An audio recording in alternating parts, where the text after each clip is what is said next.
இன்னைக்கு நாம சளி பிடிச்சிருக்கும் போது தொண்டைக்கு எதமா சாப்பிட்ற மாதிரி இருக்கக்கூடிய ரசம் ரெசிபி தான் ஃப்ரெண்ட்ஸ் பண்ண போகிறோம். வாங்க பண்ணலாம். Hello friends, welcome to my lovable recipes. Rasam பண்ணுறதுக்கு தேவையான பொருட்கள் என்னன்னு பார்த்துடலாம். 2 ஸ்பூன் மிளகு, 1 ஸ்பூன் சீரகம், பூடு முழுசாக நான் ஒரு பூடு எடுத்துருக்கிறேன் ஃப்ரெண்ட்ஸ். காரத்துக்காக 2 பச்சை மிளகா, ஒரு கைப்பிடி கருவேப்பிலை, ஒரு கைப்பிடி மல்லிச்செடி, பழுத்த தக்காளியாக ஒரு 6 மீடியம் சைஸ் தக்காளி எடுத்துருக்கிறேன் ஃப்ரெண்ட்ஸ். இது ஒரு 200 கிராம் இருக்கும்.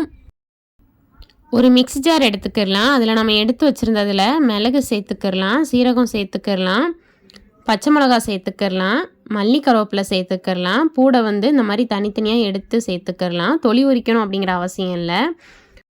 இப்போ இதை கொஞ்சமாக பல்ஸ் கொடுத்து இந்த மாதிரி நல்லா கொரகொரப்பாக அரைச்சி எடுத்துக்கிடலாம். எடுத்து வச்சுருந்த தக்காளியை 2ஆக வெட்டிக்கிடலாம். மேலே இருக்கிற அந்த மொனப்பகுதி இருக்கும்ல, அதை மட்டும் ரிமூவ் பண்ணிவிட்டு எல்லா தக்காளியும் இந்த மாதிரி 2 வெட்டி மிக்ஸி ஜார்க்குள்ளே சேர்த்துட்டு இந்த மாதிரி பாருங்கள் ஃப்ரெண்ட்ஸ், பேஸ்ட் மாதிரி அரைச்சி எடுத்துக்கிடலாம். இப்போ ஒரு பாத்திரம் எடுத்துக்கிடலாம். இது ஹோம்மேடாக ப்ரிப்பேர் பண்ண ரசப்பொடி ஃப்ரெண்ட்ஸ். இந்த பொடியை 2 ஸ்பூன் நான் உள்ளே சேர்த்துக்கிறேன்.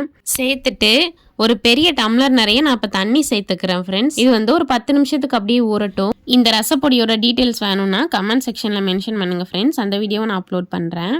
இப்போ அடுப்பில் ஒரு கடாய் வச்சுட்டு எண்ணெய் சேர்த்துக்கிடலாம். எண்ணெய் காஞ்சதுக்கப்புறமா கடுகு சேர்த்து பொரிய விட்டுக்கிடலாம். அதுக்கப்புறமா கருவேப்பிலை சேர்த்து பொரிய விட்டுக்கிடலாம். 3 காஞ்ச மிளகாவை கிள்ளி உள்ளே சேர்த்து நல்லா வசக்கிக்கிடலாம். நம்ம சேர்த்துருக்கிற வத்தல் லைட்டாக கலர் மாறினா போதும் ஃப்ரெண்ட்ஸ், கரிஞ்சிடக்கூடாது. இந்த ஸ்டேஜில் நம்ம அரைச்சி வச்சுருந்த தக்காளி பேஸ்ட்டை உள்ளே சேர்த்து நல்லா மிக்ஸ் பண்ணிக்கிடலாம். தக்காளி பேஸ்ட் லைட்டாக சூடேறி கொதிக்க ஆரம்பிக்குது பாருங்கள். இதை லைட்டாக கிண்டி விட்டுக்கிடலாம். நான் மிளகு கம்மியாக தான் எடுத்திருக்கேன். ஏன்னா இது வீட்டிலேயே ப்ரிப்பேர் பண்ண பொடின்னு சொல்கிறதுனால இதில் உரப்பு எல்லாமே இருக்கும். மிளகு சேர்த்து தான் செஞ்சுருக்கோம். இப்போ இதில் நம்ம அரைச்சி வச்சுருந்த ரசம் மசாலா இருக்குல்ல ஃப்ரெண்ட்ஸ், அதை உள்ளே சேர்த்துக்கிடலாம். சேர்த்துட்டு நல்லா மிக்ஸ் பண்ணிக்கிடலாம். இதை சேர்த்த உடனே இதோட வாசம் ரொம்ப நல்லாயிருக்கும் ஃப்ரெண்ட்ஸ். ரசம் நம்ம வாரத்துக்கு ஒரு தடவையாவது கட்டாயம் எடுத்துக்கிடணும் ஃப்ரெண்ட்ஸ். சில பேர் ரெகுலராக டெய்லியுமே எடுத்துப்பாங்க. அது உடம்புக்கு ரொம்ப நல்லது. நமக்கு ரசம் பிடிக்காது அப்படிங்கிற பட்சத்தில் வாரத்துக்கு 1 or 2 டைம்ஸ் அது நம்ம கட்டாயம் சாப்பிட்டாகணும். அந்த தக்காளி பேஸ்ட்டும் ரசம் மசாலாவும் நல்லா மிக்ஸ் பண்ணுற மாதிரி வசக்கினதுக்கு அப்புறமா நம்ம ஊற வச்சுருந்தோம்ல ஃப்ரெண்ட்ஸ், அந்த ரசப்பொடி தண்ணியை உள்ளே சேர்த்துக்கிடலாம். ரசத்துக்கு தேவையான அளவுக்கு தண்ணியும் சேர்த்துக்கிடலாம். நமக்கு காய்ச்சல் சளி அந்த மாதிரி இருக்கும்போது நல்ல சூடாக குலைவா சாதம் வடித்து இந்த மாதிரி ரசம் செஞ்சு ஊற்றி சாப்பிட்டோன்னா தொண்டைக்கு ரொம்ப எதமாக இருக்கும். சளியும் சீக்கிரம் சரியாயிரும் ஃப்ரெண்ட்ஸ். ரசத்துக்கு தேவையான அளவுக்கு உப்பு சேர்த்துட்டு ஒரு வாட்டி நல்லா கலந்துக்கிடலாம் ஃப்ரெண்ட்ஸ். கலந்துட்டு அடுப்பை ஹை ஃப்ளேமில் வச்சிடலாம் ஃப்ரெண்ட்ஸ். ஒரு 2 நிமிஷத்துக்கு அப்படியே விட்டுறலாம். பாருங்கள், நடுவில் நல்ல நுர பொங்கி வர மாதிரி இருக்குல்ல. இந்த ஸ்டேஜில் ஒரு கைப்பிடி அளவு கொத்தமல்லி செடி எடுத்து மேல்டாப்பில் தூவி விட்டு லைட்டாக கலந்துக்கிடலாம் ஃப்ரெண்ட்ஸ்.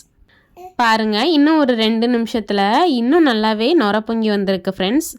நல்லா பொங்கி வர்றது தெரியுதில்ல. இதுக்கு மேலே நம்ம இதை பொங்க விடக்கூடாது ஃப்ரெண்ட்ஸ். இந்த ஸ்டேஜில் அடுப்பை ஆஃப் பண்ணிடலாம். உடனே நம்ம வேறு பாத்திரத்துக்கும் மாற்றிடக்கூடாது. இதை ஒரு 10 நிமிஷத்துக்கு அப்படியே விட்டுறலாம்.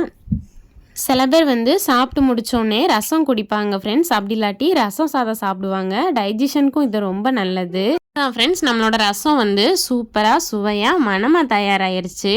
இந்த ரெசிபி பிடிச்சிருந்தா இதை ட்ரை பண்ணிவிட்டு உங்களோட ஃபீட்பேக் என்னோட ஷேர் பண்ணுங்கள் ஃப்ரெண்ட்ஸ். இந்த வீடியோ பிடிச்சிருந்ததுன்னா லைக் பண்ணுங்கள். இந்த லிங்க் உங்கள் ஃப்ரெண்ட்ஸ்க்கு ஷேர் பண்ணுங்கள். மறக்காமல் உங்கள் பொண்ணான கையால் நம்மளோட சேனலை சப்ஸ்கிரைப் பண்ணிக்கோங்க ஃப்ரெண்ட்ஸ். தேங்க்யூ.